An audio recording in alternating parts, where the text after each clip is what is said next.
मैं आपका अपना दोस्त दुर्गाराम हुड्डा आप सभी का इस चैनल पर स्वागत करता हूं। और आज के इस सेशन में मैं बात करूंगा Sanjeev desk work model paper number 3 की उच्च माध्यमिक बोर्ड परीक्षा 2022 कक्षा 12th विषय राजनीतिक विज्ञान। जी हाँ दोस्तों, आप सभी को पता है मैंने राजनीतिक विज्ञान के 2 मॉडल पेपर पहले हल करवा दिए हैं। अगर आपने वे नहीं देखे हैं तो ज़रूर देखें, फिर तीसरे पर आएंगे तो हर तरीके से आप चीज़ समझ आएगी, क्रमबद्ध तरीके से काम करोगे तो अच्छा ही होगा। और इससे पहले मैं और जानकारी देना चाहूँगा कि अगर आपने हमारे टेलीग्राम चैनल को ज्वाइन नहीं किया है तो ज़रूर करें। और एक नई सूचना है कि आपको ये कैसा लग रहा है, पेपर मॉडल पेपर हल करवा रहा हूँ डैश वर्क के, तो आप कमेंट बॉक्स में ज़रूर लिखें ताकि मैं इतिहास के और हिंदी के और मॉडल पेपर हल करवाऊँ या नहीं करवाऊँ, ज़रूर लिखें। और अगर आप हमारे चैनल पर नए हो तो चैनल को सब्सक्राइब ज़रूर करें। दोस्तों, हर एक चीज़ को मैं विस्तार पूर्वक आपके सामने रख रहा हूँ। और ये मॉडल पेपर राजनीतिक विज्ञान के पूरे होते ही मैं आपके जो लगभग ये एमसीक्यूज इस प्रकार के प्रश्न है ना, लगभग 1000 प्रश्न लाने के मैं सोच रहा हूँ। काफ़ी टाइम लगेगा, अब अभी से मैं आपकी राजनीतिक विज्ञान शुरू करूँगा पढ़ना, तो लगभग 1 महीने बाद मैं 1000 क्वेश्चन तैयार कर पाऊँगा। तो आप थम कर कमेंट बॉक्स में कमेंट ज़रूर करें। तो चलिए आइए आज के इस सेशन की शुरुआत करते हैं, टाइम वेस्ट नहीं करेंगे फालतू बातों में। तो हमारा पहला प्रश्न है, क्यूबा प्रेक्षापात्र संकट किस वर्ष उत्पन्न हुआ था? क्यूबा प्रेक्षापात्र जो संकट है वो किस वर्ष उत्पन्न होता है दोस्तों?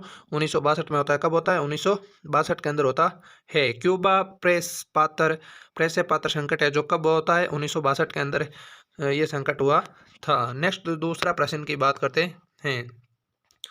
दूसरा प्रश्न है, रूस, बेलारूस और यूक्रेन में 1922 की सोवियत संघ के निर्माण से संबंधित संधि को समाप्त करने का फैसला किया था। कब किया था दोस्तों?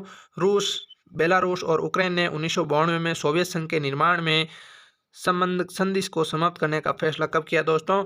दिसंबर 1991 के अंदर किया। कब किया? दिसंबर 1991 के अंदर किया। कब किया दोस्तों? दिसंबर 1991 के अंदर किया। जिससे मैं बार बार हर एक चीज़ को रिपीट इसलिए कर रहा हूँ कि आपको याद रहे, इसलिए कर रहा हूँ दोस्तों।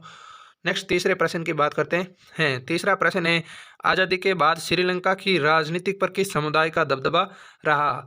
प्रश्न है, आज़ादी के बाद श्रीलंका की राजनीति पर किस समुदाय का दबदबा रहा? तो आंसर होगा दोस्तों सिंहली इस राजनीतिक का दबदबा रहा। नेक्स्ट बात करते हैं। चौथा प्रश्न है हमारा, अमेरिकी राष्ट्रपति रूजवेल्ट और ब्रिटेनी प्रधानमंत्री चर्चिल ने अटलांटिक चार्टर पर हस्ताक्षर कब किए थे? तो इसका आंसर होगा दोस्तों अगस्त 1941 के अंदर हस्ताक्षर किए। नेक्स्ट पांचवें प्रश्न की बात करते हैं। पांचवा प्रश्न है, अमेरिका के वर्ल्ड ट्रेड सेंटर पर आतंकवादियों ने हमला कब किया? तो दोस्तों इसका सही राइट आंसर होगा 11 दिसंबर 2001 को किया था। ये दोस्तों काफ़ी प्रश्न इम्पोर्टेंट है, आपके एग्जाम में आ सकता है, तो इसको गोला करें और एक दो बार ध्यान से देखें। मैं एक बार रिपीट कर देता हूँ। अमेरिका के वर्ल्ड ट्रेड सेंटर पर आतंकवादियों ने हमला कब किया दोस्तों? 11 सितंबर 2001 के अंदर किया। दोस्तों दिसंबर नाम जल्दी आ जाता है, क्यों? इसलिए कि मैंने 3 दिसंबर 2021 को ये मेरा नया चैनल बनाया है, तो दिसंबर तो मेरे दिल में रहता है हमेशा हमेशा के लिए, इसलिए मैं दिसंबर बोल देता हूँ। कोई बात नहीं, गलती इंसान से हो जाती है। आपको याद रखना है कि 11 सितंबर 2001 को, कब? 11 सितंबर 2001 को अमेरिका में वर्ल्ड ट्रेड सेंटर पर आतंकवादियों ने हमला किया था। नेक्स्ट बात करते हैं छठे प्रश्न की। छठा प्रश्न है, पृथ्वी सम्मेलन कब आयोजित हुआ? पृथ्वी सम्मेलन कब आयोजित होता है दोस्तों? 1992 के अंदर पृथ्वी सम्मेलन आयोजित होता है। ये भी प्रश्न काफ़ी इंपॉर्टेंट है। पृथ्वी सम्मेलन कब आयोजित होता है? 1992 में आयोजित होता है। नेक्स्ट बात करते हैं सातवें प्रश्न की। सातवां प्रश्न है, द्वीव राष्ट्र सिद्धांत की बात जिस राजनीतिक दल ने की थी वह दल कौन सा था दोस्तों? मुस्लिम लीग। कौन सा था दोस्तों? मुस्लिम लीग था। द्वीव राष्ट्र सिद्धांत की बात करने वाला राजनीतिक दल पूछे तो सीधा बताना है कौन? मुस्लिम लीग। क्या बताना है? प्रश्न आ जाए द्वीव राष्ट्र सिद्धांत की बात करने वाला राजनीतिक दल कौन है, कौन सा था?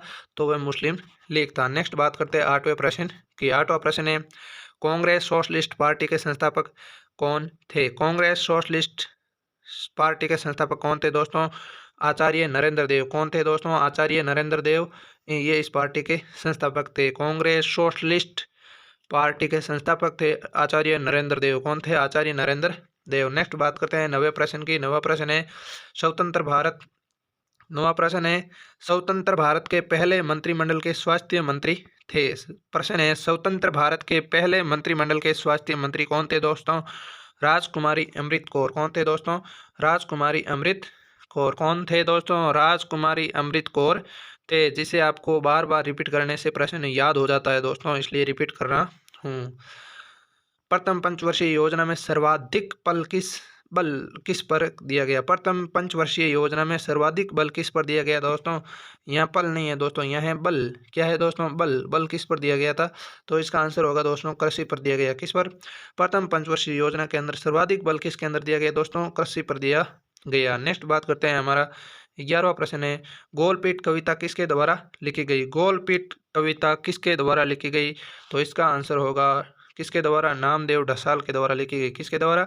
नामदेव ढसाल के द्वारा गोलपीट कविता लिखी गई। ये आपको याद रखना है। नेक्स्ट 12वां प्रश्न है हमारा कि निम्न में से कौन सा राजनीतिक दल अखिल भारतीय दल है? निम्न में से कौन सा राजनीतिक दल अखिल भारतीय दल है? तो आप सभी को पता होगा अखिल भारतीय दल कौन है दोस्तों? कांग्रेस। कौन है? कौन सा राजनीतिक दल अखिल भारतीय दल है? तो कांग्रेस है, वो अखिल भारतीय राजनीतिक दल है। नेक्स्ट हमारा दूसरा प्रश्न है दोस्तों, दूसरा प्रश्न है रिक्त स्थानों की पूर्ति कीजिए। दोस्तों आप हर एक चीज़ को ध्यान से पढ़ोगे तो ये 6 नंबर आपके बिल्कुल सरल मिल जाएंगी। 6, हर एक खाली जगह एक एक नंबर की है। कितने कितने नंबर की है? एक एक नंबर की है। तो हमारी पहली खाली जगह है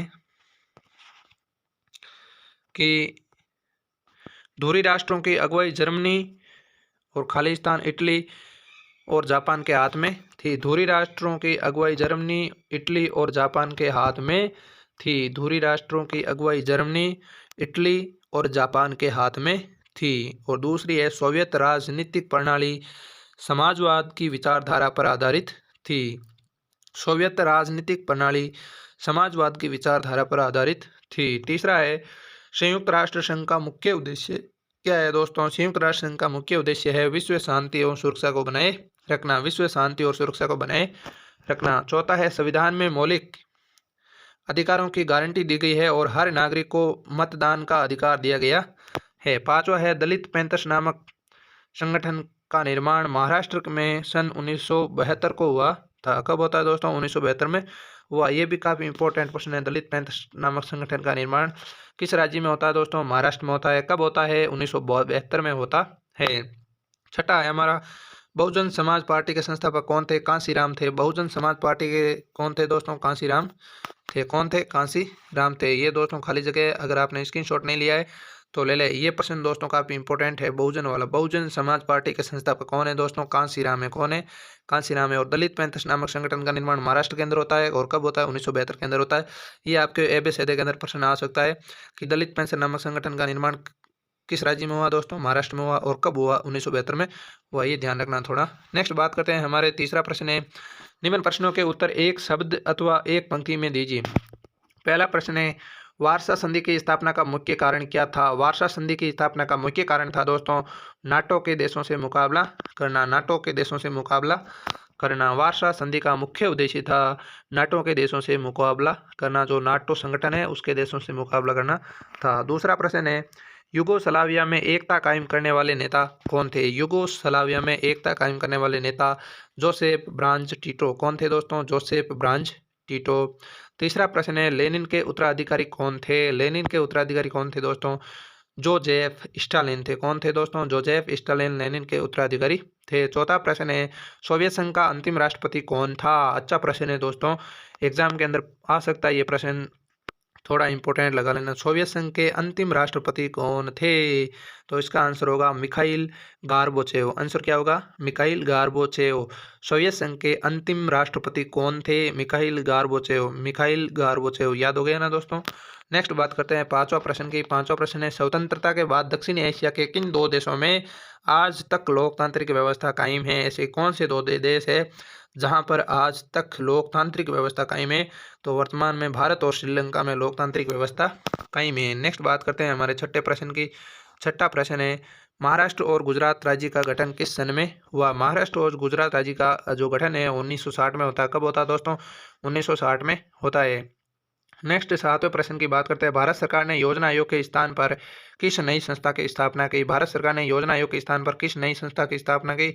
आप सभी को पता है नीति आयोग की स्थापना की। किस संस्था की? नीति आयोग की। और मेरा आपसे सवाल है कि नीति आयोग की स्थापना कब की गई और किसने की थी? ये 2 प्रश्नों के उत्तर आप कमेंट बॉक्स में जरूर दें। पहला प्रश्न है नीति आयोग की स्थापना कब हुई और किसने की थी? 2 प्रश्न है, दोनों का उत्तर कमेंट बॉक्स में जरूर देवे। नेक्स्ट हमारा 8वां प्रश्न है। भारत में अर्थव्यवस्था की कौन से स्वरूप को स्वीकार किया गया? भारत में अर्थव्यवस्था के कौन से स्वरूप को स्वीकार किया गया दोस्तों? मिश्रित अर्थव्यवस्था को स्वीकार किया गया था भारत में। और नेक्स्ट बात हमारा 9वें प्रश्न की बात करते हैं। 9वां प्रश्न है महेंद्र सिंह टिकैत क्यों प्रसिद्ध है? महेंद्र सिंह टिकैत क्यों प्रसिद्ध है? महेंद्र सिंह टिकैत भारतीय किसान यूनियन के अध्यक्ष के रूप में प्रसिद्ध है। महेंद्र सिंह टिकैत भारतीय किसान यूनियन संघ यूनियन के अध्यक्ष है। ध्यान रखना, यूनियन के क्या है? अध्यक्ष के रूप में प्रसिद्ध है। तो अगर आपको ये प्रश्न घुमा कर पूछ ले कि भारतीय किसान यूनियन के अध्यक्ष कौन है, तो आपको याद होना चाहिए महेंद्र सिंह टिकैत कौन है? महेंद्र सिंह टिकैत। एक प्रश्न के अंदर 2-2 प्रश्न बन रहे हैं और आपको ये बनाने की कला जब आ जाती है अंदर, तो मेरे हिसाब से आपको कोई भी प्रश्न गलत नहीं कर पाओगे इसे। अब आपसे पूछा है महेंद्र सिंह टिकैत क्यों प्रसिद्ध है, तो आप बताओगे महेंद्र सिंह टिकैत भारतीय किसान यूनियन के अध्यक्ष के रूप में प्रसिद्ध है। अगर वो एमसीक्यूज में पूछ ले कि भारतीय किसान यूनियन के अध्यक्ष कौन थे? महेंद्र सिंह टिकैत थे। कौन थे दोस्तों? महेंद्र सिंह टिकैत थे। नेक्स्ट बात करते हैं 10वें प्रश्न की। मछुआरों के राष्ट्रीय संघ का नाम क्या है? मछुआरों के राष्ट्रीय संघ का नाम क्या है दोस्तों? मछुआरा यानी मछली पकड़ने वाले, ठीक है ना, उनके राष्ट्रीय संघ का नाम क्या है? National fish workers forum. तो ये आपको याद रह जाएगा, national fish workers forum. National fish workers forum. Next बात करते हैं 11वें प्रश्न की। 11वां प्रश्न है भारत में राजनीतिक दलों को मान्यता देने वाली संस्था का नाम बताइए। बहुत अच्छा प्रश्न है दोस्तों, एग्जाम के अंदर आ सकता है। भारत के अंदर जो राजनीतिक दल नए बनते हैं उनको मान्यता कौन सा जो संस्था है वो मान्यता देती है, तब वो एक राजनीतिक दल के रूप में मान्यता प्राप्त है। तो भारत का निर्वाचन आयोग है, वो भारतीय राजनीतिक दलों को मान्यता देने वाली संस्था का नाम ये बताना है, निर्वाचन आयोग। जैसे मैं आपको एक उदाहरण देता हूँ, वर्तमान में जैसे एक इसको मैं उदाहरण से समझो, मान लो एक राजस्थान के अंदर एक आरएलपी बनी है, नई पार्टी है, ठीक है ना, तीसरा मोर्चा है। तो आरएलपी कब से मान्यता प्राप्त हुई इसको? इस आरएलपी पार्टी को मान्यता किसने दी दोस्तों? निर्वाचन आयोग ने इसको मान्यता दी, तब ये राजस्थान के अंदर राजनीतिक दल के रूप में मान्यता इसको प्राप्त है। ये आपको थोड़ा सा समझना है। जैसे मान लो आप भी कोई वर्तमान भविष्य में कोई पार्टी राजनीतिक पार्टी खड़ी करोगे, तो आपको सबसे पहले कहाँ जाना पड़ेगा? इन निर्वाचन आयोग को पूछना पड़ेगा कि भैया मैं राजस्थान के अंदर एक क्या है नई पार्टी खड़ी कर रहा हूँ। ये बात को थोड़ा समझना है। बिल्कुल मैंने सरल भाषा में आपको समझा दिया है, याद हो गया मेरे हिसाब से। 12वां प्रश्न है राजीव गांधी की हत्या के जिम्मेदार कौन थे? राजीव गांधी की हत्या के जिम्मेदार कौन थे? तो इसका आंसर होगा लिटे से जुड़े श्रीलंकाई तमिल थे और राजीव गांधी की हत्या के जिम्मेदार थे। हमारा चौथा प्रश्न है महाशक्तियों के बीच गहन प्रतिद्वंद्विता होने के बावजूद शीत युद्ध रक्त रंजित युद्ध का रूप क्यों नहीं ले सका? प्रश्न है दोस्तों, अच्छा प्रश्न है, काफी घुमा का प्रश्न है। अब महाशक्तियों के बीच गहन प्रतिद्वंद्विता होने के बावजूद शीत युद्ध रक्त रंजित युद्ध का रूप क्यों नहीं ले सका? आंसर होगा शीत युद्ध शुरू होने के पीछे ये समझ भी कार्य कर रही थी कि परमाणु युद्ध की सूरत में दोनों पक्षों को इतना नुकसान उठाना पड़ेगा कि उससे विजेता कौन है ये तय करना भी असंभव होगा, इसलिए कोई भी पक्ष युद्ध का खतरा नहीं उठाना चाहता था। बिल्कुल सरल है उत्तर है कि शीत युद्ध शुरू होने के पीछे ये समझ भी कार्य कर रही थी कि परमाणु युद्ध से सूरत में दोनों पक्षों को इतना नुकसान उठाना पड़ेगा कि अगर परमाणु युद्ध होगा तो दोनों पक्षों को इतना नुकसान उठाना पड़ेगा कि उसमें विजेता कौन है ये हमें पता ही नहीं चलेगा। इसलिए कोई भी पक्ष है वो युद्ध को खतरा नहीं उठाना चाहता था। याद हो गया? सिंपल भाषा में याद करो दोस्तों, रटो मत। रटने से कुछ भी नहीं होता, आपको 1-2 दिन याद रह जाता है, फिर आप बार बार रिपीट नहीं करते हो तो भूल जाते हो। अगर इस प्रश्न को आप ऐसे याद रखो ना, शीत युद्ध के पीछे ये समझ थी कि अगर परमाणु युद्ध होगा तो दोनों पक्षों का नुकसान ही होगा और उसके पीछे हमें ये भी पता नहीं चलेगा कि कौन विजेता रहा है और कौन हारा है। तो इसके बजाय तो हमें ये पता है होना चाहिए कि इसलिए तो हमें युद्ध से खतरा नहीं उठाना चाहिए। ये बिल्कुल आप समझ करके याद करो। नेक्स्ट हमारा 5वां प्रश्न है सीमित परमाणु परीक्षण संधि के बारे में आप क्या जानते हो? सीमित परमाणु परीक्षण संधि वायुमंडल, बाहरी अंतरिक्ष और तथा पानी के अंदर परमाणु हथियारों के परीक्षण पर प्रतिबंध लगाने के लिए अमेरिका, ब्रिटेन और सोवियत संघ ने मॉस्को में अगस्त 1963 को इस संधि पर हस्ताक्षर किए। ये संधि 10 अक्टूबर 1963 से प्रभावी हो गई थी। तो आपका यहाँ छोटा प्रश्न बन सकता है कि सीमित परमाणु परीक्षण संधि प्रभावी रूप से कब लागू हुई। छोटा प्रश्न बन रहा है दोस्तों, ध्यान रखना। सीमित परमाणु परीक्षण संधि प्रभावी रूप से कब लागू हुई, तो आंसर होगा 10 अक्टूबर 1963 में प्रभावी रूप से लागू हो गई। कब दोस्तों, 10 अक्टूबर 1963 को प्रभावी रूप से लागू हो गई। ये भी दोस्तों काफ़ी अच्छा प्रश्न है। नेक्स्ट हम बात करते हैं छठे प्रश्न की। छठा प्रश्न है, शॉक थेरेपी से आप क्या आशय क्या है। तो इसका आंसर होगा दोस्तों, शॉक थेरेपी से आशय है कि धीरे धीरे परिवर्तन न करके एक कदम आमूल चूल परिवर्तन के प्रयत्नों को लादना। रूसी गणराज्यों में शॉक थेरेपी के अंतर्गत तुरंत फुर्त, निजी स्वामित्व, मुक्त व्यापार, वित्तीय खुलापन तथा मुद्राओं की आपसी परिवर्तनीयता पर बल दिया गया। शॉक थेरेपी आ सकता है प्रश्न दोस्तों एग्जाम के अंदर, ये 2 नंबर का प्रश्न आ सकता है, शॉक थेरेपी से क्या आशय है। नेक्स्ट हम 7वें प्रश्न की बात करते हैं। ध्रुवीयता से आप क्या समझते हैं। ध्रुवीयता से आशय है कि विश्व का 2 गुटों में बंटा होना। द्वितीय विश्व युद्ध के पश्चात विश्व पूंजीवादी तथा साम्यवादी 2 गुटों में बंट गया था। पूंजीवादी गुट का नेता अमेरिका तथा साम्यवादी गुट का नेता सोवियत संघ था। तो आपका यहाँ एक छोटा प्रश्न बन रहा है कि पूंजीवादी गुट का नेता कौन सा देश था दोस्तों, अमेरिका था। कौन सा था, अमेरिका। और आपको पूछ ले कि साम्यवादी गुट का नेता कौन सा देश था, तो आंसर होगा सोवियत संघ। सोवियत संघ साम्यवादी गुट का क्या था, नेता था। नेक्स्ट हम 8वें प्रश्न की बात करते हैं। 8वां प्रश्न है, दक्षिण एशिया के देशों में मुख्य रूप से कौन कौन सी समस्याएं हैं। प्रश्न है, दक्षिणी एशियाई के देशों में मुख्य रूप से कौन कौन सी समस्या है। तो दक्षिण एशिया में कौन कौन सी समस्या है। पहली समस्या है निर्धनता और बेरोजगारी की समस्या। पहली समस्या क्या है, निर्धनता और बेरोजगारी की समस्या। दूसरी है अंतर्राष्ट्रीय आतंकवाद की समस्या। कौन सी है, अंतर्राष्ट्रीय आतंकवाद की समस्या। तीसरी है जातीय संघर्ष। क्या है, जातीय संघर्ष। चौथी है संसाधनों के बंटवारे में होने वाले झगड़े। क्या है, संसाधनों के बंटवारे में होने वाले झगड़े। और पांचवी है सीमा एवं नदी जल बंटवारे से संबंधित विवाद। सीमा एवं नदी जल बंटवारे में विवाद। ये दक्षिण एशिया के अंदर जो समस्या थी मुख्य रूप से ये 5 समस्याएं आपको ध्यान में रखना है। नेक्स्ट हम 9वें प्रश्न की बात करते हैं। सुरक्षा के परंपरागत तथा गैर परंपरागत धारणा में क्या अंतर है। सुरक्षा के परंपरागत धारणा में सिर्फ भूखंड तथा उसमें रहने वाले लोगों की जान माल की रक्षा करना तथा सशस्त्र सैन्य हमलों को रोकना है, जबकि अपरंपरागत धारणा में भूभाग, प्राणियों और संपत्ति की सुरक्षा के साथ साथ पर्यावरण तथा मानव अधिकारों की सुरक्षा भी शामिल है। ये भी दोस्तों काफ़ी अच्छा प्रश्न है कि सुरक्षा के परंपरागत तथा गैर परंपरागत धारणा में क्या अंतर है। तो आपको अंतर बताना है कि सुरक्षा के परंपरागत धारणा में सिर्फ भूखंड तथा उसमें रहने वाले लोगों की जान माल की रक्षा करना तथा सशस्त्र सैन्य हमलों को रोकना है, और जबकि अपरंपरागत धारणा में भूभाग, प्राणियों और संपत्ति की सुरक्षा के साथ साथ पर्यावरण तथा मानव अधिकारों की सुरक्षा भी शामिल है। ये दोस्तों इंपॉर्टेंट है। एक तो पर्यावरण जोड़ा है इसके अंदर, एक जोड़ा है मानव अधिकारों की सुरक्षा भी शामिल है। नेक्स्ट हमारा 10वां प्रश्न है, अपरोध नीति क्या है। अपरोध नीति क्या है।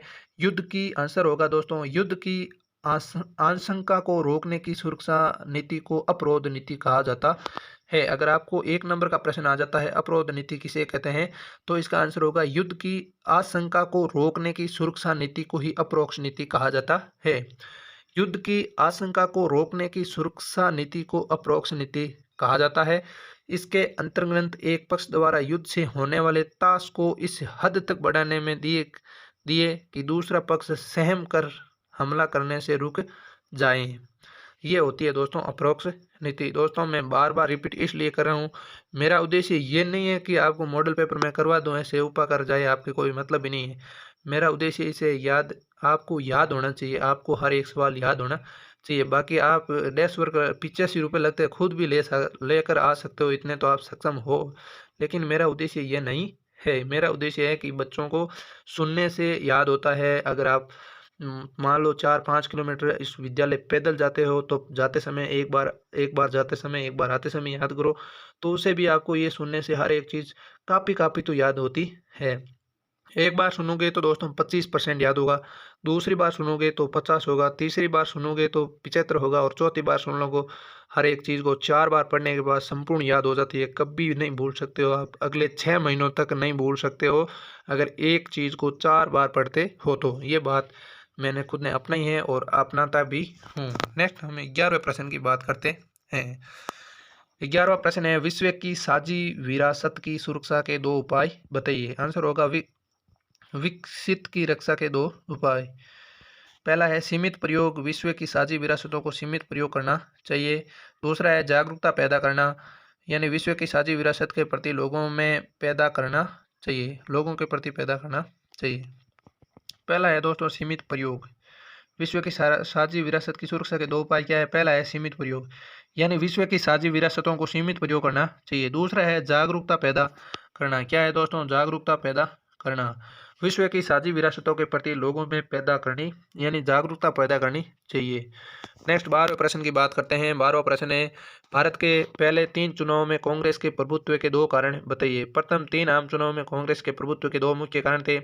पहला था राष्ट्रीय संघर्ष में कांग्रेसी नेताओं को जनता में अधिक लोकप्रिय होना। पहला आपको इतना याद रखना है दोस्तों, कांग्रेसी नेताओं को जनता में अधिक लोकप्रिय होना, इतना लिखोगे ना तो भी आपको नंबर मिल जाएगा। दूसरा है कांग्रेस के पास ही राष्ट्र के कोने कोने में ग्रामीण स्तर से संगठन होना, यानी उस समय सारे जो संगठन थे वो केवल कांग्रेस के थे, इसलिए कांग्रेस की लोकप्रियता बढ़ी। नेक्स्ट हम 13वें प्रश्न की बात करते हैं। 13वां प्रश्न है, श्यामा प्रसाद मुखर्जी के विषय में आप क्या जानते हैं? श्यामा प्रसाद जी के विषय में आप क्या जानते हैं? इसका आंसर होगा दोस्तों, श्यामा प्रसाद मुखर्जी, यानी श्यामा प्रसाद मुखर्जी संविधान सभा के सदस्य थे। वह हिंदू महासभा के महत्वपूर्ण नेता थे तथा भारतीय जनसंघ के संस्थापक थे।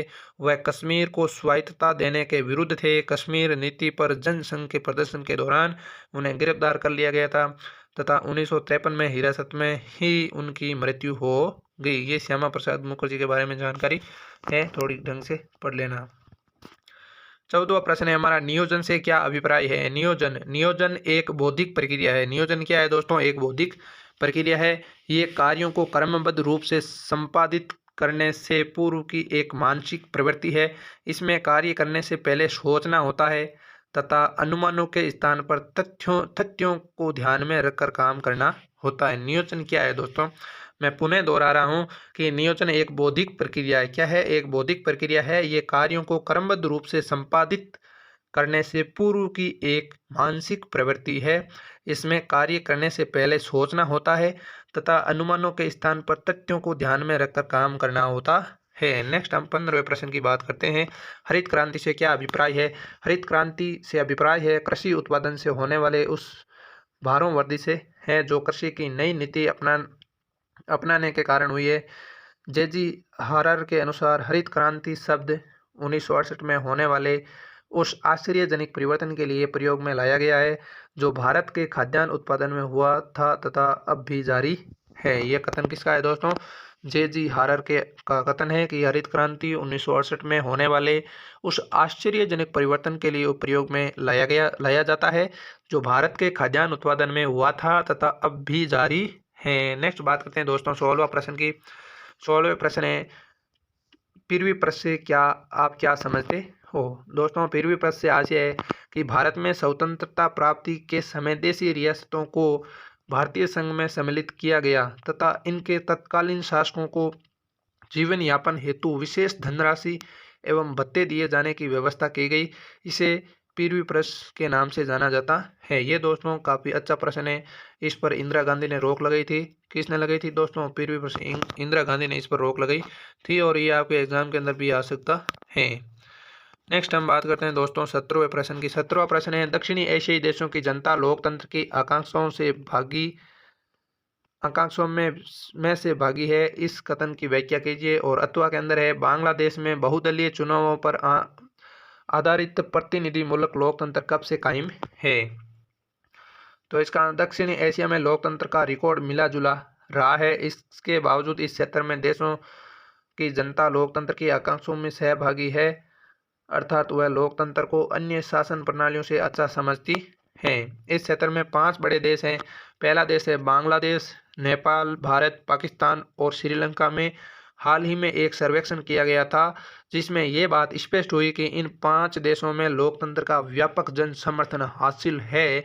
इन देशों में हर वर्ग और धर्म में आम नागरिक लोकतंत्र को अच्छा मानते हैं और प्रतिनिधिमूलक लोकतंत्र की संस्थाओं का समर्थन करते हैं।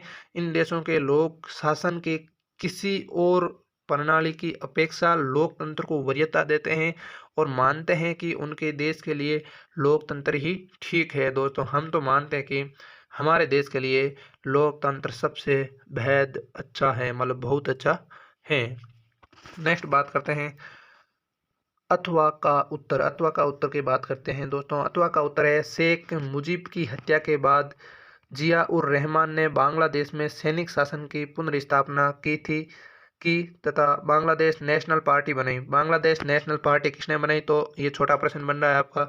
बांग्लादेश नेशनल पार्टी किसने बनाई, तो दोस्तों जिया उर रहमान ने बनाई। किसने? जिया उर रहमान ने बनाई। जिया उर रहमान की हत्या के बाद लेफ्टिनेंट जनरल एच.एम. इरशाद ने सैन्य शासन की बागडोर संभाली, परंतु बांग्लादेश की जनता लोकतंत्र की मांग करने लगी और इस लोकतंत्र के फलस्वरूप जनरल इरशाद को राजनीतिक गतिविधियों में छूट देनी पड़ी। इसके बाद जनरल इरशाद 5 सालों के लिए राष्ट्रपति निर्वाचित हुए, परंतु 1990 में जनता के विरोध के आगे जनरल इरशाद को राष्ट्रपति पद छोड़ना पड़ा और 1991 में पुनः चुनाव हुए और इसके बाद से बांग्लादेश में बहुदलीय चुनावों पर आधारित प्रतिनिधिमूलक लोकतंत्र कायम है। कब से बाद दोस्तों? 1991 के बाद में। नेक्स्ट बात करते हैं दोस्तों 18वें प्रश्न की। 18वां प्रश्न है साझी परंतु अलग अलग जिम्मेदारियों के संदर्भ में रियो के घोषणा पत्र में क्या कहा गया? अथवा में है दोस्तों आजकल नैसर्गिक घटनाएं और इनका अध्ययन भूगोल की जगह राजनीतिक विज्ञान का विषय बनता जा रहा है। संक्षेप में समझाइए। इसका आंसर होगा दोस्तों साझी परंतु अलग अलग जिम्मेदारियों के संदर्भ में रियो घोषणा पत्र का कहना है कि धरती की परिस्थितिकी तंत्र की अखंडता और गुणवत्ता, बहाली, सुरक्षा तथा संरक्षण के लिए विभिन्न देश विश्व बंधुत्व की भावना से आपस में सहयोग करेंगे। पर्यावरण के विश्वव्यापी अपक्षय में विभिन्न राज्यों का योगदान अलग अलग है। इसे देखते हुए विभिन्न राज्यों की साझी परंतु अलग अलग जिम्मेदारियां होगी।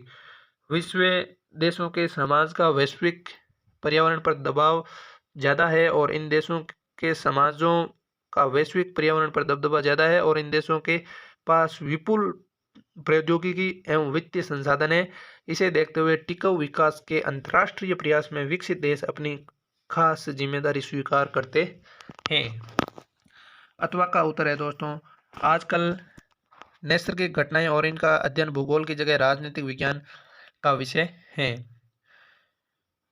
विषय सामग्री बनते जा रहा है, क्योंकि पहला है दोस्तों परियावरण के नुकसान से जुड़े मसलों की चर्चा तथा उन पर अंकुश रखने के लिए अगर विभिन्न देशों की सरकारें कदम उठाती है तो इन मसलों की परिणति इस अर्थ में राजनीतिक होगी। इन मामलों में अधिकांश ऐसे हैं जिनका समाधान किसी देश सरकार अकेले दम पर नहीं कर सकती। इसी कारण से ये मसले विश्व राजनीति का हिस्सा बन जाते हैं। दूसरा है कौन पर्यावरण का नुकसान पहुंचाता है, इस पर रोक लगाने के उपाय करने की जिम्मेदार किसकी है? धरती के प्राकृतिक संसाधनों पर किसको कितने इस्तेमाल का हक है? इन सवालों के जवाब बहुधा इस बात से निर्धारित होते हैं कि कौन देश ताकतवर है। इस तरह ये मसले गहरे अर्थों में राजनीतिक है। नेक्स्ट दोस्तों 19वें प्रश्न की बात करते हैं। 19वां प्रश्न है भारतीय किसान यूनियन की किसानों की दुर्दशा की तरफ ध्यान आकर्षित करने वाला अग्रणी संगठन है। 90 के दशक में इसने किन मुद्दों को उठाया और इसे कहां तक सफलता मिली? 19वां प्रश्न है दोस्तों हमारा कि भारतीय किसान यूनियन किसानों की दुर्दशा की तरफ ध्यान आकर्षित करने वाला अग्रणी संगठन है। तो मैंने दोस्तों बताया था भारतीय किसान यूनियन के अध्यक्ष कौन थे, आपको पता है तो कमेंट बॉक्स में ज़रूर बताना। ये ऊपर हमारा प्रश्न भी आया और मैंने बार बार इसको दोहराया था। इसके आगे 90 के दशक में इसने किन मुद्दों को उठाया और इसे कहां तक सफलता मिली? और अथवा का है आंध्र प्रदेश में चले शराब विरोधी आंदोलन ने देश का ध्यान कुछ गंभीर मुद्दों की तरफ खींचा। ये मुद्दे क्या थे? पहला का आंसर है दोस्तों 1990 के दशक में भारतीय किसान यूनियन BKU ने भारतीय किसानों की दुर्दशा सुधारने हेतु निम्न मुद्दों को पर बल दिया। पहला है दोस्तों, इसने बिजली की दरों में बढ़ोतरी का विरोध किया तथा उचित दर पर गारंटीशुदा बिजली आपूर्ति करने पर बल दिया। पहला दोस्तों इसका है, इसने बिजली की दरों में बढ़ोतरी का विरोध किया तथा उचित दर पर गारंटीशुदा बिजली आपूर्ति करने पर बल दिया। दूसरा है, इसने नकदी फसलों के सरकारी खरीद मूल्यों में बढ़ोतरी की मांग की। तीसरा है, इसने कृषि उत्पादों के अंतर्राज्यीय आवाजाही पर लगी पाबंदियों को हटाने पर बल दिया। चौथा है, किसानों के लिए पेंशन का प्रावधान करने की मांग की। किसानों के लिए पेंशन देनी चाहिए। पांचवा है, किसानों के बकाया कर्ज को माफ करने की मांग की। और इसकी सफलता क्या क्या है दोस्तों? 1990 के दशक में बीकेयू ने अपनी संख्या परबल के आधार पर एक दबाव समूह की तरह कार्य किया। और दूसरा है दोस्तों, अन्य किसान संगठनों के साथ मिलकर उसने अपनी मांगे मनवाने के लिए सफलता पाई।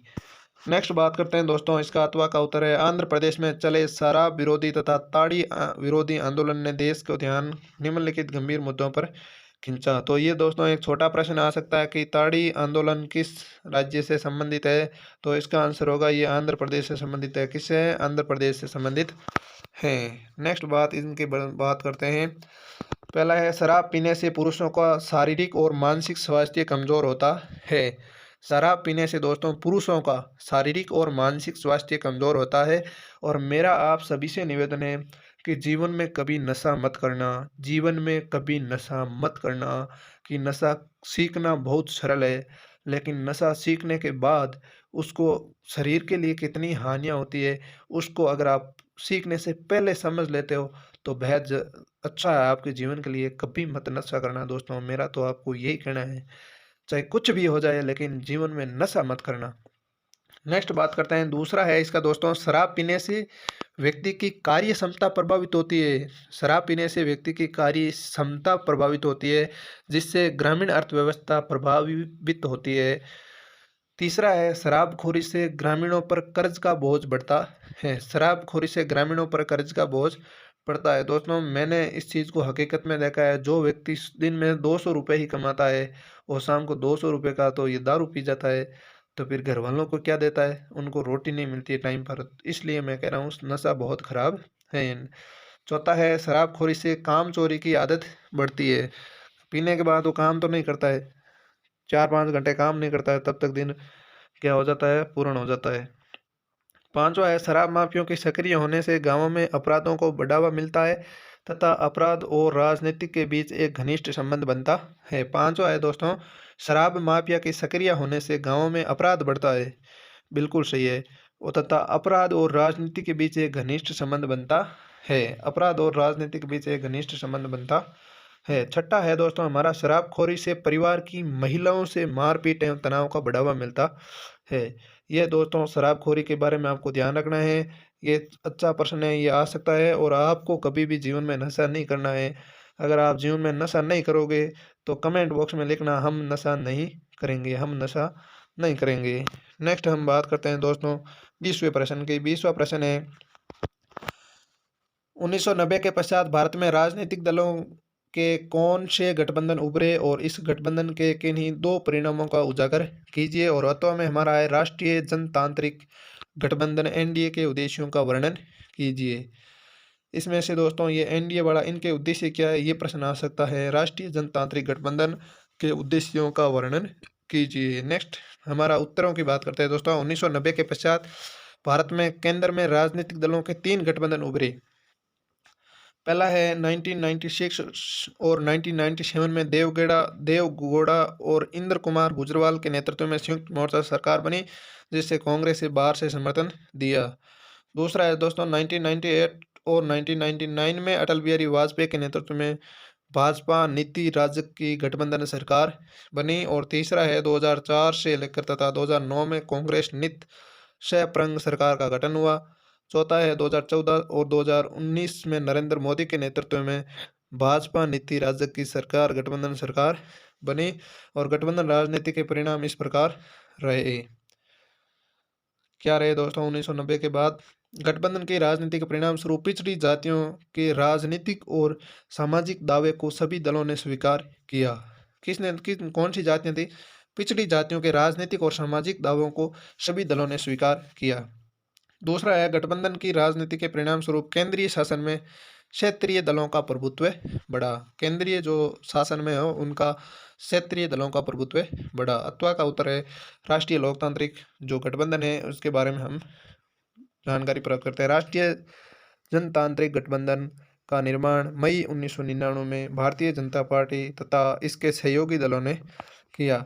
आपको दोस्तों एग्जाम के अंदर आ सकता है एनडीए का पूरा नाम क्या है, तो आपको पूरा नाम लिखना है राष्ट्रीय जनतांत्रिक गठबंधन। और इसका गठन कब होता है दोस्तों? मई 1999 के अंदर होता है। भारतीय जनता पार्टी द्वारा इसके सहयोगी दलों ने किया। गठबंधन में अधिकतर वह दल ही सम्मिलित हैं जो 12वीं लोकसभा में भारतीय जनता पार्टी के गठबंधन में सम्मिलित थे। राष्ट्रीय लोकतांत्रिक गठबंधन ने भारतीय जनता पार्टी के वरिष्ठ नेता अटल बिहारी वाजपेयी को प्रधानमंत्री के रूप में पेश किया। इस गठबंधन ने 1999 में हुए 13वीं लोकसभा के चुनावों में 297 सीटों पर विजय प्राप्त की तथा अटल बिहारी वाजपेयी के नेतृत्व में सरकार बनाई। परंतु 2004 में 14वीं और 2009 में 15वीं लोकसभा के चुनाव में इस गठबंधन को हार का सामना करना पड़ा और 2014 तथा 2019 के लोकसभा चुनाव में पुनः इस गठबंधन ने विजय प्राप्त की और नरेंद्र मोदी के नेतृत्व में वर्तमान में राजग की सी सरकार है। ये दोस्तों आपको उसके उद्देश्यों पर ध्यान रखना है, एनडीए के उद्देश्य क्या है। अब हमारा 21वां प्रश्न है, निम्न कार्यालयों को संयुक्त राष्ट्र के महासचिव से सम्मिलित करें। 2007 से 2016 पहला है 2007 से 2016, तो इसके अंदर महासचिव कौन थे इसके बारे में आपको ध्यान रखना है। इसका आंसर होगा दोस्तों 2007 से 2016 के अंदर थे बान की मून। कौन थे? बान की मून। और 1961 से 1900 दूसरा है 1996 से 1952। 1996 से 1952 में तो इसमें कोई नहीं था। तीसरा है 1961 से 1971। 1961 से 1971 इसके अंदर थे दोस्तों हमारे ये ह्यू थॉर्न साहब। कौन थे? ह्यू थॉर्न साहब। तीसरा है हमारा 1972 से 1981, इसके अंदर हमारे थे ये कुर्ता वाल्डहिम। ये दूसरा है दोस्तों, कौन सा? ये वाले। और चौथा है हमारा 1997 से 2007 तक, तो ये कोफी ए, ये थे कोफी ए अनान। कोफी ए अनान, ये थोड़ा ध्यान रखना है। उसके बाद अथवा में जो हमारा है ये दोस्तों काफ़ी अच्छा प्रश्न है ये वाला। ये प्रश्न आ सकता है एग्जाम के अंदर। संयुक्त राष्ट्र संघ के महासचिवों को उनके कार्यों को सम्मिलित करना है। देखो, स्वेज नहर से जुड़े विवाद को सुलझाने का काम किसने किया? दोस्तों ये मैंने सीधे ही बता दिया आपको, थोड़े अच्छे प्रश्न है तो। स्वेज नहर से जुड़े विवाद को सुलझाने का काम किस महासचिव ने किया दोस्तों? डेग हैमरशील्ड ने। किसने किया? डेग हैमरशील्ड ने। दूसरा है साइप्रस में संयुक्त राष्ट्र संघ की शांति सेना बहाल की। किसने की? ह्यू थॉर्न ने। किसने की दोस्तों? ह्यू थॉर्न ने। ये देखो साइड में मैंने लिखे हैं ह्यू थॉर्न। गए है दोस्तों नामीबिया और लेबनान की समस्याओं के समाधान के प्रयास किए। ये किसने किए दोस्तों? कुर्त वाल्डहिम ने किए दोस्तों। किसने किए? कुर्त वाल्डहिम ने किए। चौथा है भारत और पाकिस्तान के बीच कश्मीर पर हुई लड़ाई में युद्ध विराम के प्रयास किसने किए दोस्तों? ट्राइग्यू ली। किसने किए दोस्तों? ट्राइग्यू ली ने। ये दोस्तों काफ़ी अच्छा है, उनके कार्य ध्यान रखना। स्वेज नहर से जुड़े विवाद को सुलझाने का काम डेग हैमरशील्ड ने किया। साइप्रस में संयुक्त राष्ट्र संघ की शांति सेना बहाल की। किसने की? ह्यू थॉर्न ने। और नामीबिया और लेबनान की समस्याओं के समाधान के प्रयास किए। किसने किए दोस्तों? कुर्त वाल्डहिम ने किए। भारत और पाकिस्तान के बीच कश्मीर लड़ाई को विराम का प्रयास ट्राइग्यू ली ने किया। नेक्स्ट हम 22वें प्रश्न की बात करते हैं। 22वां प्रश्न है, भारत को धर्मनिरपेक्ष राष्ट्र बनाने के लिए नेहरू ने किस तर्कों का इस्तेमाल किया? क्या आपको लगता है कि ये केवल भावात्मक और नैतिक तर्क हैं अथवा इसमें कोई तरह की युक्तिपरक भी हैं? अथवा के अंदर प्रश्न है 1947 में भारत की विभाजन के क्या क्या परिणाम हुए? ये दोस्तों 4 नंबर का निबंधात्मक का आपका प्रश्न आएगा। पहला प्रश्न है इसके पहले का उत्तर है नेहरू जी के अनुसार भारत ऐतिहासिक और स्वाभाविक रूप से एक धर्मनिरपेक्ष राष्ट्र है। वह धर्म को राजनीतिक से दूर रखना चाहते थे और उनका विचार था कि राज्य का अपना कोई विशेष धर्म नहीं होना चाहिए। राज्य का कोई विशेष अपना धर्म नहीं होना चाहिए और न ही उसे किसी धर्म विशेष को प्रोत्साहित करना चाहिए और न ही उसका विरोध करना चाहिए। राज्य को सभी धर्मों के प्रति समान व्यवहार करना चाहिए और सभी धर्मों को उनके क्षेत्र में पूर्ण स्वतंत्रता देनी चाहिए। दोस्तों अगर आपको पूछ ले धर्मनिरपेक्षता क्या है, धर्मनिरपेक्षता क्या है, तो इसका उत्तर यही है कि राज्य का कोई धर्म नहीं है, किसी धर्म को प्रोत्साहित भी नहीं करना चाहिए और किसी धर्म को विरोध भी नहीं करना चाहिए। सभी धर्मों को समान व्यवहार कराना चाहिए और सभी धर्मों को उनके क्षेत्र में पूर्ण स्वतंत्रता देनी चाहिए। दूसरा कारण था दोस्तों, नेहरू जी ने सदा इस बात पर बल दिया कि भारत की एकता और अखंडता तभी चिरस्थायी रह सकती है जब अल्पसंख्यकों को समान नागरिक अधिकार, धार्मिक और सांस्कृतिक स्वतंत्रता एवं एक धर्मनिरपेक्ष राज्य का वातावरण प्राप्त हो। तीसरा है, नेहरू ने अपने देश में रहने वाले अल्पसंख्यक मुस्लिमों के संबंध में ये तर्क दिया था कि भारत में मुस्लिमों की संख्या इतनी अधिक है कि चाहे तो भी वे दूसरे देशों में नहीं जा सकते, अतः उन्हें मुस्लिमों के साथ समानता का व्यवहार करने पर बल दिया, तभी भारत एक धर्मनिरपेक्ष राष्ट्र कहलाया। ने इसका निष्कर्ष क्या है दोस्तों? निष्कर्ष रूप में ये कहा जा सकता है कि भारत को धर्मनिरपेक्ष राष्ट्र बनाने के लिए प्रस्तुत किए गए नेहरू के तर्क केवल भावात्मक व नैतिक ही नहीं बल्कि युक्तिपरक भी है। नेक्स्ट हम बात करते हैं भारत के विभाजन के परिणाम। 14-15 अगस्त 1947 को ब्रिटिश इंडिया को दो भागों में दो राष्ट्रों के रूप में विभाजन हो गया। ये राष्ट्र भारत और पाकिस्तान। भारत और पाकिस्तान के विभाजन के निम्न प्रमुख परिणाम सामने आए। पहला परिणाम है आबादी का स्थानांतरण। इसके कारण बड़े पैमाने पर एक जगह को अल्पसंख्यक आबादी दूसरी जगह जाने को मजबूर हुई थी। आबादी का यह स्थानांतरण आकस्मिक, अनियोजित और त्रासदी से भरा था। दूसरा है घर बार छोड़ने की मजबूरी। घर बार छोड़ने की मजबूरी ये भी एक परिणाम था। विभाजन के परिणाम स्वरूप दोनों तरफ के 80 लाख अल्पसंख्यक लोगों को अस्थायी तौर पर शरणार्थी शिविरों में पनाह लेनी पड़ी। यहाँ का स्थानीय प्रशासन इन लोगों के साथ रुखाई का बर्ताव कर रहा था। तीसरा है दोस्तों, महिलाओं तथा बच्चों के साथ अत्याचार हुए। सीमा के दोनों ओर हजारों की तादाद में अल्पसंख्यक औरतों को अगवा कर लिया गया। उन्हें जबरन शादी करनी पड़ी और अगवा करने वाले का धर्म भी अपनाना पड़ा। बहुत से बच्चे वो अपने माँ बाप से बिछड़ गए, यानी माँ बाप से बिछड़ गए। चौथा है हिंसक अलगाव। इस विभाजन में दो समुदाय हिंसक अलगाव के शिकार हुए। विभाजन की हिंसा में लगभग 5 से 10 लाख लोग मारे गए। कितने दोस्तों? 5 से 10 लाख लोग मारे गए।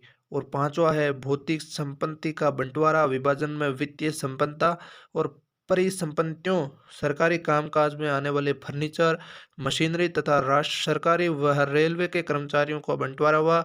साथ ही साथ टेबल, कुर्सी, टाइपराइटर और पुलिस के वाद्य यंत्रों तक का बंटवारा हुआ था। अतः स्पष्ट है कि भारत तथा पाकिस्तान का विभाजन दर्दनाक तथा त्रासदी से भरा था। लेकिन अब तो नल्ले पाकिस्तान को हम बार बार ठोकते हैं, घर में जाकर ठोकते हैं। कहाँ जाकर? घर में जाकर। नेक्स्ट हम 23वां और आज का हमारा अंतिम प्रश्न है, 1977 के दशक में इंदिरा गांधी की सरकार की लोकप्रियता बढ़ाने वाले कारकों का विस्तार पूर्वक विश्लेषण करें। और अथवा के अंदर जो हमारा प्रश्न है वो है 1967 के चौथे आम चुनाव से पहले गंभीर आर्थिक संकट की जांच करें और चुनावी फैसले को आकलन भी करें। आंसर है लोकसभा का 5वां आम चुनाव 1971 में हुआ था। चुनावी मुकाबला कांग्रेस के विपरीत जान पड़ रहा था। हर किसी का विश्वास था कि कांग्रेस पार्टी की असली संगठित ताकत कांग्रेस ओ के नियंत्रण में है। इसके अतिरिक्त सभी बड़ी गैर साम्यवादी और गैर कांग्रेसी विपक्षी पार्टियों ने एक चुनावी गठबंधन बना लिया था। इसे ग्रैंड अलायंस कहा गया। एसएसपी, पीएसपी, भारतीय जनसंघ स्वतंत्र पार्टी और भारतीय क्रांति दल चुनाव में एक छतरी के नीचे आ गए। शासक दल ने भारतीय कम्युनिस्ट पार्टी के साथ गठजोड़ किया और इसके बावजूद नई कांग्रेस के साथ एक ऐसी बात थी जिसका उसके बड़े विपक्षियों के पास अभाव था। दूसरा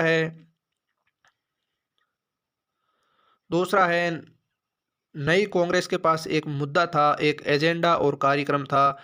ग्रैंड अलायंस के पास कोई सुसंगत राजनीतिक कार्यक्रम नहीं था।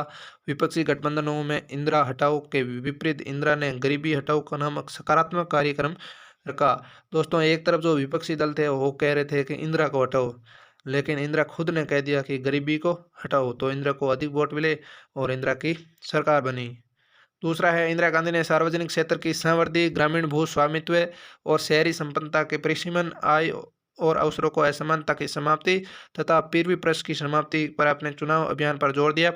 दोस्तों एक आपका छोटा प्रश्न आ सकता है, इसकी समाप्ति मैंने पहले भी बता दिया कि इसकी समाप्ति किसने की, पीरवी प्रश्न की समाप्ति इंदिरा गांधी ने की। और गरीबी हटाओ नारा किसने दिया, इंदिरा गांधी ने दिया। इंदिरा गांधी से वंचित तबकों खासकर भूमिहीन किसान, दलित और आदिवासी, अल्पसंख्यक, महिला और बेरोजगार नौजवानों के बीच अपने समर्थन का आधार तैयार करने की कोशिश की। गरीबी हटाओ का नारा और इससे जुड़ा हुआ कार्यक्रम इंदिरा गांधी की राजनीतिक रणनीति थी। परिणाम स्वरूप इंदिरा गांधी की कांग्रेस आर ने 352 सीटें तथा 44% वोट हासिल किए और इस जीत के साथ इंदिरा की गांधी की अगुवाई वाली कांग्रेस ने अपने दावे को साबित कर दिया और भारत राजनीति में फिर से अपना प्रभुत्व स्थापित कर दिया। अथवा का उत्तर है दोस्तों 1967 का आर्थिक संकट। इंदिरा गांधी सरकार ने 1967 के आर्थिक संकट की जांच के लिए भारतीय रुपये का अवमूल्यन किया। फलस्वरूप पहले के वक्त में एक अमेरिकी डॉलर की कीमत 5 रुपये थी, जो बढ़ाकर 7 रुपये हो गई।